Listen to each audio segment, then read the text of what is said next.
Friends, welcome to my channel.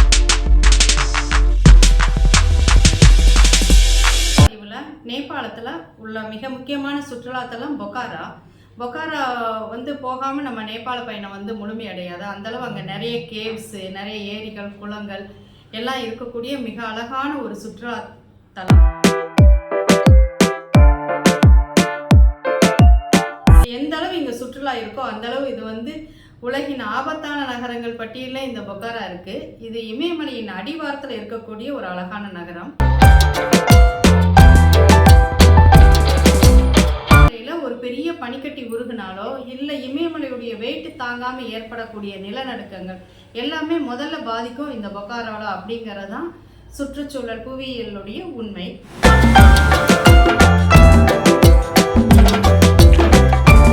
பொக்காரால மிகப்பெரிய நேபாளத்தின் 2வது பெரிய ஏரி பியூவா அப்படின்னு சொல்றாங்க. அந்த ஏரிக்கு நடுவுல ஒரு தீவு மாதிரி இருக்கு. அந்த தீவுல இருக்கக்கூடிய வராகி அம்மன் கோவிலுக்கு போயிட்டு வந்த எக்ஸ்பீரியன்ஸ் தான் இப்போ உங்களோட ஷேர் பண்றேன். இப்போ நம்ம இங்க சப்த மாதங்கள்ல ஒருவங்களான வராகி அம்மாவை கும்பிடுறத விட நேபாளிஸ் ரொம்ப அதிகமாவே அவங்க வராகி அப்படிங்கிறாங்க, ரொம்பவே கும்பிடுவாங்க. இந்த வராகியை பத்தின இந்த தேவி மகாத்மியம் நூல் நேபாள மொழியில் கையெழுத்து பிரதிகளாக நம்ம பனை ஓலையில் முந்தியெல்லாம் பனை ஓலையில் ஜாதகம்லாம் எழுதி வச்சுருப்பாங்க. அந்த மாதிரி பனை ஓலை பிரதிகள் நேபாள மொழியில் தான் இருக்குது.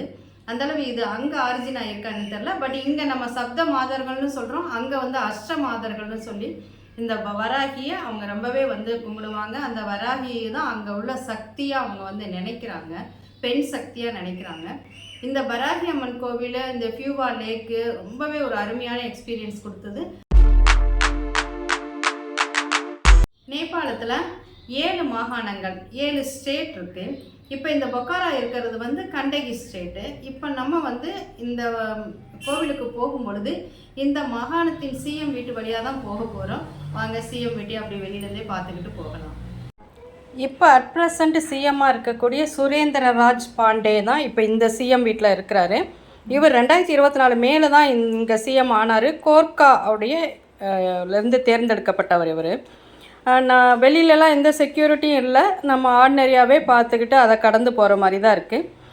இங்கே மார்வாடி ஹோட்டல் இருக்குது. பொக்காராவில் இந்தியன் ஃபுட்டு ரொம்பவே நல்லா கிடைக்கும். நம்மளுக்கு நார்த் இந்தியன் ஃபுட்டு வேண்டாம், நம்ம தோசை இட்லி தான் வேணும், இந்தியன் மீல்ஸ் தான் வேணும் அப்படின்னா சிவாலயக்கூடிய ஒரு கரையிலே மார்வாடி ஹோட்டல் இருக்குது. நல்லாவே இருந்துச்சு. பட் ஸ்லைட்லி கொஞ்சம் காஸ்ட்லியாக தெரிஞ்சுது என்னுடைய பார்வைக்கு. மற்றபடி ஃபுட்டு டேஸ்ட் எல்லாமே ரொம்பவே அருமையாக இருந்துச்சு இந்த மார்வாடி ஹோட்டல். நம்ம இப்போ அதையும் பார்த்துக்கிட்டே போகலாம். ரெஸ்டாரண்ட் இருக்குது, கொஞ்சம் காஸ்ட்லியாக இருக்குது. But Indian food dosa idli இதெல்லாம் இங்கே கிடைக்குது. What is this? Army camp? Oh, லேக்கை ஒட்டி ஆர்மி கேம்பும் இருக்கா? 2 கிலோமீட்டர் இருக்கும்போது பொக்ரா உடைய சென்டர் ஆஃப் சிட்டியில் தான் இவ்வளோ பெரிய ஆர்மி கேம்ப் ஆஃபீஸ் இருக்குது. இப்போ நம்ம இதை ரவுண்ட் பண்ணி சுற்றி இந்த என்ட்ரிக்கு வந்துட்டோம்.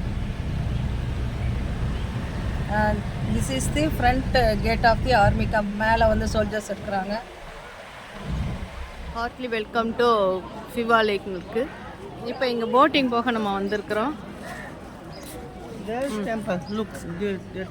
is temple. Okay. நம்ம இப்போ டிக்கெட் எடுத்துட்டு இந்த லேக்கில் போட்டிங் போய் அங்கே இருக்கிற வராகி அம்மாவை சேவிக்க இப்போ வந்திருக்கிறோம். கவுண்டர்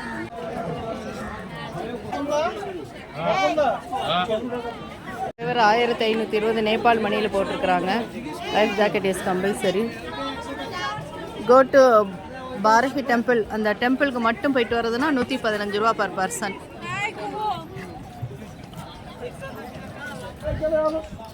நல்ல ஒரு பெரிய மலைக்கு கீழே ஒரு மிகப்பெரிய ஒரு போட்டு, ஒரு மிகப்பெரிய ஒரு லேக்கு. அதில் அந்த போட்டிங் போகிறது வித்தியாசமாக ஒரு அனுபவமாக இருக்குது.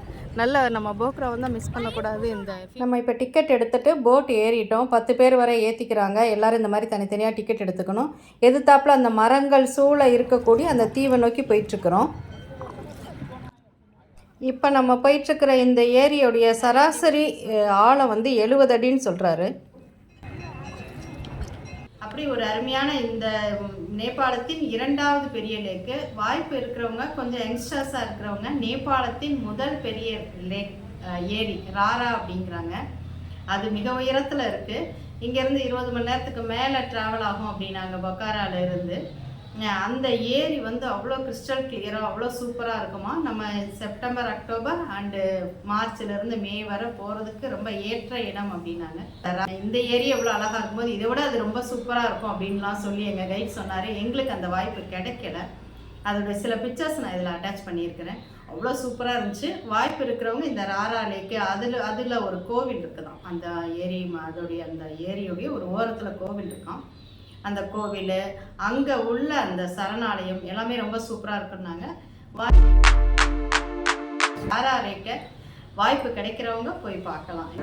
நாங்கள் போனப்போ ஈவினிங் 4 o'clock. கொஞ்சம் இடம் தவிர மீதி எல்லா இடமும் பனிமூடி தான் தெரிஞ்சுது.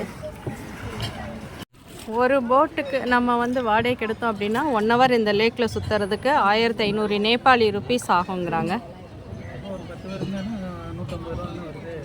கோவிலை சுற்றி போய்கிட்டு இருக்கிறோம். தால் பாராகி டெம்பிள். டால்னா ஏரி, டால் பாராகி அப்படின்னா ஏரிக்கு நடுவில் இருக்கக்கூடிய பாராகி அம்மனை அப்படி சொல்கிறாங்க. ஆனால் நிறைய பேர் இருந்தால் நம்ம போட்டு வாடகைக்கு எடுத்துகிட்டு நம்ம ஒரு ரவுண்டு சுற்றலாம்.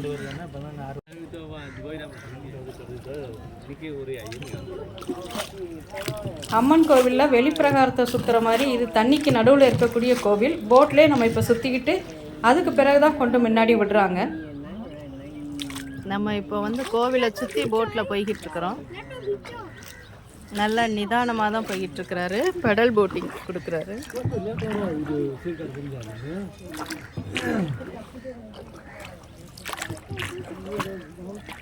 தெரியல, பட் ஃபுல்லாக வந்து ஃபாக் மறைச்சு போய் இருக்குது. ஃபாகு தான். ஸ்பீட் போட் இருக்குது. தனியாக நம்ம வாடகைக்கு எடுத்து அப்படியே போகிறவங்களும் இருக்கிறாங்க. ஈவினிங் 4 மணிக்கு தான் எப்படி இருக்குது பாருங்கள். இமயமலை அடிவாரம். இது கொஞ்சம் ஹைட்டில் இருக்கக்கூடிய லேக் அப்படிங்கிறதுனால எதிர்த்தாப்பில் போட்டு கூட தெரியாது போலுக்கு. அந்தளவு முழுக்க பனி மூடி இருந்துச்சு.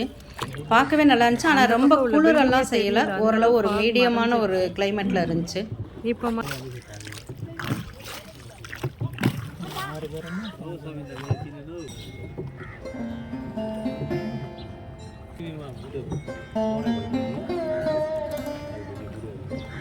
கோவிலை ஒரு சுற்றி கொண்டு நம்மளை போட்டில் வந்து ட்ரா பண்ணுறாங்க.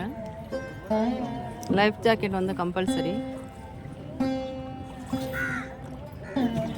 நானும் அந்த பக்கம்தான் வாசல் இருக்குன்னு நினச்சேன். பரவாயில்ல, ஒரு ரவுண்டு சுற்றி கொண்டு விட்றாங்க. 2 in 1 ஆயிடுச்சு.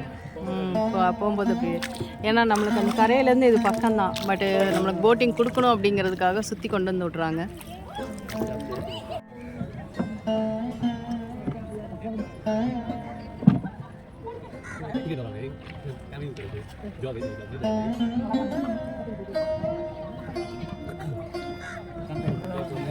இப்போ நம்ம வந்துட்டோம்.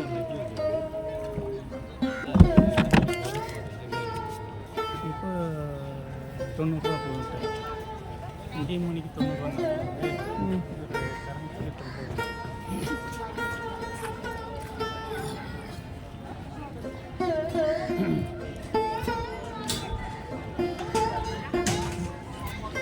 நிறைய ஃபாரினர்ஸ் இந்த போக்ராவை பொறுத்தவரை. இப்போ ஃப்ரண்ட் வாசல் வழியாக கோவிலுக்குள்ளே என்ட்ரு ஆகிட்டோம். இது பக்கோடா பாணியில் 2 அடுக்கு சின்ன கோவில் தான்.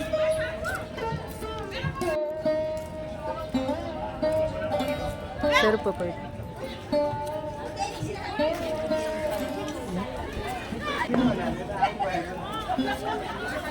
என்ட்ரன்ஸ்லேயே ஷூராக் இருக்குது. நம்ம செப்பல்ஸை கழட்டி வச்சுட்டு சின்ன கோவிலுங்கிறதுனால முன்னாடி வந்து விளக்கு போடுறதுக்கு, அப்புறம் நேர்த்தி கடனுக்கு அந்த சோப்பு ரிப்பன் கட்டுறது அஸ்யூஸ்வல் நார்த் இந்தியாவில் இருக்கிற மாதிரி தான் இருந்துச்சு.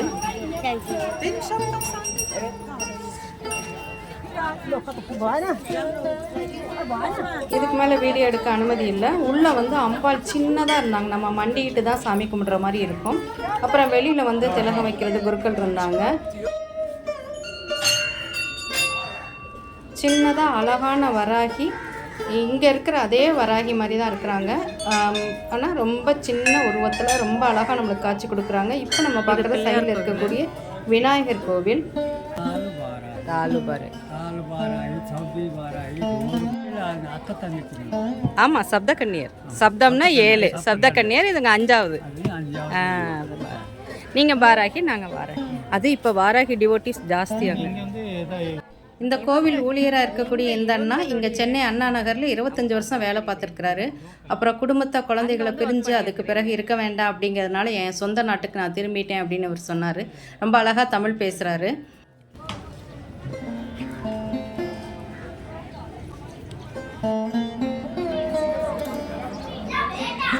அங்கே சாமி தரிசனம் முடிச்சுட்டு எகெயின் கரைக்கு வந்து ஈவினிங் ஆரத்திக்காக வெயிட் பண்ணிட்டு இருந்தோம்.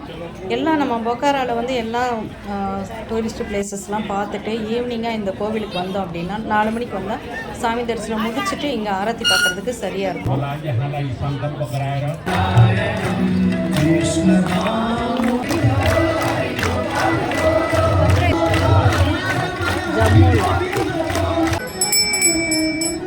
எங்கேனாலுமே இந்தியன்ஸ் பர்டிகுலராக தமிழ்நாடு அப்படிங்கிறது வந்து ரொம்ப மரியாதையாக தான் இருந்துச்சு. இது ஆர்கனைஸ் பண்ணுறதுக்கு வந்து கேட்டுட்டு ரொம்ப நேரம் அதை பற்றி இந்த பற்றியெல்லாம்